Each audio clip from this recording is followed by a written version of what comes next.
Halo, selamat malam Kak. Dengan Kakak siapa? Delvia. Siap. Sebelumnya aku boleh minta waktu, aku mau wawancara Kakak terkait dengan demokrasi di Indonesia ini. Nah, untuk pertanyaan pertama, Kak, aku mau nanya, demokrasi itu kan diadai di Indonesia 5 tahun sekali. Menurut Kakak, kenapa demokrasi itu penting bagi masyarakat Indonesia? Menurut aku demokrasi itu penting karena dia mempengaruhi kehidupan masyarakat ya, seperti hak asasi manusia, kebebasan berekspresi, dan keadilan sosial juga. Terus menurut aku demokrasi juga fondasi yang dianggap paling mampu untuk menyalurkan aspirasi masyarakat. Oh, begitu ya, Kak. Baik, Kak. Kalau gitu aku lanjut ke pertanyaan kedua ya, Kak. Nah, bagaimana bentuk partisipasi Kakak dalam menyambut demokrasi ini ya, Kak? Partisipasi aku paling aku ikut memilih suara dalam pemilu yang kemarin. Terus aku juga menyuarakan ke kayak teman-teman, keluarga tentang pentingnya kita untuk memilih dalam pemilu itu. Terus juga ikut memantau gimana hasil dari si pemilu itu.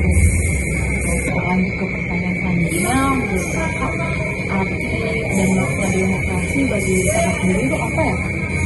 Kalau menurut aku demokrasi itu sistem yang memastikan bahwa kekuasaan tertinggi itu ada di tangan rakyat, yang berarti rakyat ini ikut menentukan bagaimana kebijakan pemerintah selanjutnya. Habis itu kita lanjut ke pertanyaan keempat ya, Kak. Menurut Kakak, kegiatan demokrasi itu dilakuin kapan aja ya? Kalau menurut aku kegiatan demokrasi itu sebenarnya udah jadi budaya ya di Indonesia.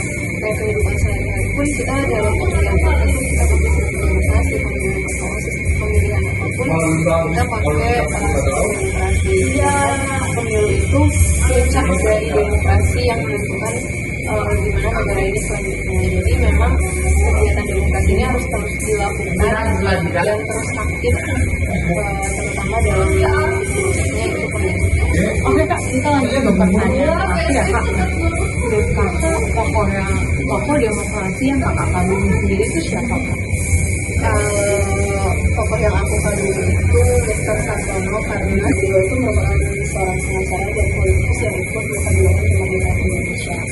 Beliau ini pendiri dari Partai Indonesia dan Gerakan Rakyat Indonesia. Jadi menurut saya beliau salah satu tokoh demokrasi yang memperjuangkan pada saat awal kemerdekaan. Oke, Kak, baik. Kalau gitu, terima kasih untuk semua jawaban yang saya tanyakan tadi. Semoga bermanfaat buat kita semua dan buat para penonton biar tahu nih bagaimana demokrasi menurut pandangan warga di daerah Banjarmasin. Terima kasih ya, Kak.